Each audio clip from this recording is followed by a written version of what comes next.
Alright, I'm here to give you my SmackDown review from this past Friday's SmackDown, some thoughts on Christian, and some other stuff. So, first, let's get straight to it. This week's SmackDown was okay. This week's Raw was alright. It wasn't bad. It wasn't, horrible or anything like that. But the one thing I saw over the past few weeks is how WWE is really starting to lighten up on so much of the language barrier. I know that they censored it out, but John Cena actually said, "but bitch," on Raw, which has to be the first time that they had Raw with bitch on it 2 weeks in a row, and God knows how long, because Mae Young last week, or getting close now to 2 weeks ago, said bitch, and skanks and whores and whatever that she called Lay Cool. So, coupled with that, and then you have your biggest star, which is obviously marketed towards kids using the cuss words. So I'm glad to see that, even if it may only be for 2 Raws and they could go super PG after this, that at least they're lightening the barrier up a little bit on the language and trying to make it a little bit better than what it was and get away from so much of the PG-ness that is like for kids. They're 2 different PGs, alright? PG wrestling can be really good. Take a look at that. 80s, early 90s and stuff, and it wasn't that bad. You had blood, you had a little bit of cussing. They didn't get too extreme with it like they did in the Attitude Era, where these little goody two-shoes could sit here and bitch say, "Oh my god, they called me a bitch," like a bunch of fucking idiots. But it wasn't that bad, and it was entertaining. Now you get this PG where, I'm just waiting for them to have John Cena come out prancing around in a fucking pom-pom or a tutu or something, entertaining little kids. Alright? Anyway, get to SmackDown, then I'll give some more thoughts on this. SmackDown this week was alright. For the most part, it was an okay show. I saw better, saw worse. It wasn't bad. Probably my favorite part was the whole Kane and Edge storyline. The only thing I didn't really like about it is how WWE is having Kane say please now, and had him crying a couple weeks ago and everything else. I know Kane's world champion and stuff, and he's been there forever, and he probably don't have much time left. There's probably not a whole lot left he can do. I'm sure his title reign has to be getting close to coming to an end. Hell, it's going on almost 5 months now. But, my problem with this is that for 13 years, you had Kane out here being this heartless, this soulless, emotionless. They'll go out, catch people on fire, choke slam women off of stages, fucking set a casket on fire with the Undertaker in it, bury him twice, which was supposed to be his brother, and all this other bad stuff that Kane has done over the years, shocking Shane McMahon's testicles with jumper cables that's hooked up to a battery. So you had him do all this cold heart shit and had him set up to be this super heel. Even when he was face, he did whatever the hell he wanted to do. Just people liked him, is all it was. And now you're having him crying, basically begging Edge for his dad back and everything else.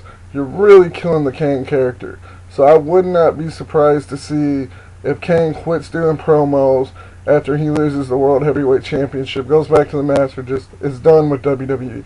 Because it makes no sense for them for 13 years to carry him on as this big, anti-Christ, cold heartless, villainous venom that's just going to beat the shit out of you, slap your mom and everything else. Alright? And now you have him being this pansy. Please, Edge, please, in Christ, come on. Man, you're killing the character. Stop with that. Other than that, though, SmackDown was a pretty good show. I'm glad to see that Drew McIntyre advance. I'm glad to see Cody Rhodes advance. I'm glad to see Del Rio advance. Kofi, whatever. But now I'm going to give a little bit of thoughts on my King of the Ring tournament predictions for Monday night, since that's coming up tomorrow night and stuff. It's probably about 5 a.m. in the morning here. I woke up extremely too early this morning. Anyway, King of the Ring tournament, I only see 2 possible real winners coming out of this. I'm going to go Sheamus. I think Sheamus is going to win. Sheamus needs to win it. Sheamus almost has to win. and stuff. The way that they pushed Sheamus to the top. You know, when Sheamus rise to the top last year, I saw this video from Spinnernet. I like you, by the way, dog. Holla. But anyway, I saw this video about him where he's sitting here talking about Miz's push and stuff, and he had his point. Miz really never got the push. He just became WWE champion. But to Miz's credit, though, Miz has been there for a little bit. Miz has been there, I think, since like '04. I think he took part of the final Tough Enough that was on season, and he did some appearances with the Divas and started wrestling and doing commentary and all that. So Miz has been there for a while. Miz has worked his way up through the ranks. He's never really had a serious feud with any main eventer and stuff, and Miz kind of got his recognition and popularity when he was teaming with John Morrison, who, by the way, I still can't believe they ain't made a world champion yet. But anyway, as I was saying, or at least give him some kind of push on Raw. They're finally, I guess, starting to do it with Sheamus. But anyway, as I was saying, so that's how Miz blew up. It's even less of blow up for Sheamus. I mean, even Brock Lesnar took 5 months for him to win his first WWE title, and he beat the crap out of everybody. All the mid-carders, and then, you know, The Rock, and everything else. Sheamus really had nobody to compete with. He debuted, I think, in ECW last October. Within 2 months, he spent maybe 2 to 3 weeks in ECW, went to Raw, and within a month of being on Raw, he was WWE champion. He defeated the great John Cena, which Lee is the 2000s Hogan. That's just what it is. It's the 2000 era of Hulk Hogan is John Cena, and he beat him and stuff with really no push, no build up at all and stuff. And then he beat him again at Fatal 4-Way. The only problem that I have with Sheamus and his title reigns is how he won them.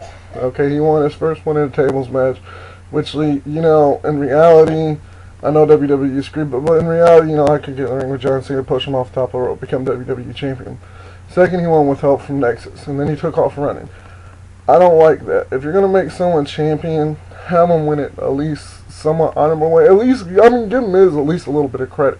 Yes, Orton did just have a match with Barrett. Yes, Nexus did beat the crap out of him and all that. But at least give Miz a little bit of credit here, because at least he beat Orton straight up when he cashed in. He did not hit Orton with the briefcase. Orton wasn't laying on the ground and get speared like Edge did when he beat Cena. I mean, you could go on. The list goes on and on and on. He didn't come in when, you know, Orton was basically knocked out like he did, like Edge did with Undertaker after a match with Mark Henry. He didn't come in after he got attacked like Edge did with Batista, like Punk did, or like Punk did in '09 when he cashed in, and with Hardy, or even Swagger this year. So, I mean, at least Miz, at least half-ass beat him straight up. Orton was there. Orton actually started going, hit some moves and everything else. So at least Miz beat him half straight up. So, I mean, give him some credit there, you know. And, anyway, finally, in closing, you know, I was talking about the PG-ness and everything else that was wrong with wrestling. This is what I think needs to happen for wrestling to hit this sweet spot again. TNA needs to do something. They need to find a storyline. I think they may have found one here with Immortal.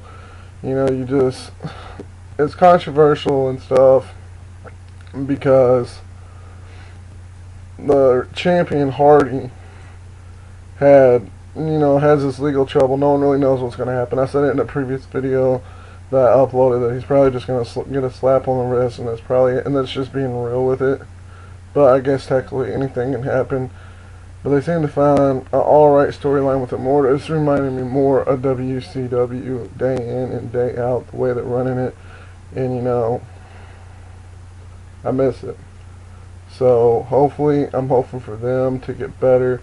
I think people should definitely check out TNA, see what they got. If you like the old kind of typey WCW wrestling, you should like this one. And plus, on top of this will probably help for people like me that wants another attitude, wants another TV 14 era and stuff in WWE.